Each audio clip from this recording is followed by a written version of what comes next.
ಇನ್ನು ರಾಹುಲ್ಗೆ 13 ಪ್ರಶ್ನೆಗಳನ್ನ ಕೇಳಿದೆ ರಾಜ್ಯ ಬಿಜೆಪಿ. ಟ್ವೀಟ್ ಮೂಲಕ ಈ 13 ಪ್ರಶ್ನೆಗಳನ್ನ ಕೇಳಲಾಗಿದೆ. ಕ್ಷಮೆ ಕೇಳಲ್ವಾ ರಾಹುಲ್ ಗಾಂಧಿ ಅಂತ ಬಿಜೆಪಿ ಪ್ರಶ್ನೆ ಮಾಡ್ತಾ ಇದೆ. ಬೆಂಗಳೂರಿನ ಫ್ರೀಡಂ ಪಾರ್ಕ್ಗೆ ಆಗಮಿಸ್ತಾ ಇದ್ದೀರಿ, ಪ್ರತಿಭಟಿಸುವ ಹಕ್ಕನ್ನ ಸಂವಿಧಾನ ನಮಗನ್ನು ಕೊಟ್ಟಿದೆ, ನಿಮ್ಮಿಂದ ಸಮಂಜಸವಾದ ಉತ್ತರವನ್ನ ಬಯಸ್ತೇವೆ ಅಂತ ಬಿಜೆಪಿ ಟ್ವೀಟ್ ಮಾಡಿ ಪ್ರಶ್ನೆ ಮಾಡ್ತಿದೆ. ರಾಹುಲ್ ಗಾಂಧಿಗೆ ಬಿಜೆಪಿಯಿಂದ 13 ಪ್ರಶ್ನೆ. ಆ ಟ್ವೀಟ್ ಗಮನಿಸ್ತಾ ಇದೀವಿ. ಪ್ರಶ್ನೆನ 13 ಪ್ರಶ್ನೆಗಳನ್ನ ಕೂಡ ನೋಡಬಹುದು. ವಾಲ್ಮೀಕಿ ನಿಗಮದ 187 ಕೋಟಿ ಹಣವನ್ನ ಪಾರ್ಟಿ ಫಂಡ್ಗೆ ಬಳಸಿದ್ದಕ್ಕೆ ಕ್ಷಮೆ ಯಾಚಿಸೋದಿಲ್ವಾ? ಮೂಡಾ ಹಗರಣ, ಕಾರ್ಮಿಕ ಕಿಟ್ ಹಗರಣ, ವಸತಿ ಹಗರಣ, ಅಬಕಾರಿ ಲೈಸೆನ್ಸ್ ನವೀಕರಣ ಹಗರಣ, ಇದೇನಾ ನೀವು ದ್ವೇಷದ ಅಂಗಡಿಯಲ್ಲಿ ತೆರೆದಂತಹ ಭ್ರಷ್ಟಾಚಾರದ ಮಾರುಕಟ್ಟೆ ಅಂತ ಎರಡನೇ ಪ್ರಶ್ನೆ ಕೇಳಿರುವಂತದ್ದು ರಾಹುಲ್ಗೆ ಬಿಜೆಪಿ. ಕ್ಷಮೆ ಕೇಳಲ್ವಾ ಅಂತ ಹೇಳಿ 13 ಪ್ರಶ್ನೆ ಇಟ್ಟಿದೆ.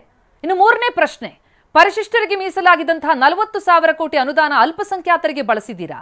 ಪರಿಶಿಷ್ಟ ಸಮುದಾಯದ ಸಹೋದರ ಸಹೋದರಿಯರ ಬಳಿ ಯಾವ ಕ್ಷಮೆ ಯಾಚಿಸ್ತೀರಿ ಅಂತ ಬಿಜೆಪಿ ಟ್ವೀಟ್ ಮೂಲಕ ಪ್ರಶ್ನೆ ಮಾಡಿದೆ.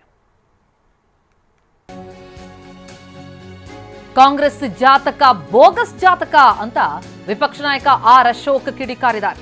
ಜಾತಕ ಸರಿ ಮಾಡ್ಕೊಂಡು ಬೇರೆಯವರಿಗೆ ಹೇಳಿ ಅಂತ ಬೆಂಗಳೂರಿನಲ್ಲಿ ಆರ್ ಅಶೋಕ್ ಕಿಡಿ. ಎಲೆಕ್ಷನ್ ಡಿಪಾರ್ಟ್ಮೆಂಟ್ ಮೇಲೆ ಮಾಡ್ತಾ ಇದ್ದಾರೆ. ಹೀಗೆ ಅವರಿಗೆ CBI ಸರಿ ಇಲ್ಲ, ED ಸರಿ ಇಲ್ಲ. ಕಾಂಗ್ರೆಸ್ ಅವರು ಇದ್ದಾಗ ಭಾಳ ಚೆಂದಾಗಿತ್ತು. ಎಲೆಕ್ಷನ್ ಕಮಿಷನ್ನು ಚೆನ್ನಾಗಿತ್ತು, EDನೂ ಚೆನ್ನಾಗಿತ್ತು, ಇನ್ಕಮ್ ಟ್ಯಾಕ್ಸು ಚೆನ್ನಾಗಿತ್ತು, ಎಲ್ಲ ಚೆಂದಾಗಿತ್ತು. ನ್ಯಾಯಾಲಯಗಳೆಲ್ಲ ಚೆಂದಾಗಿತ್ತು.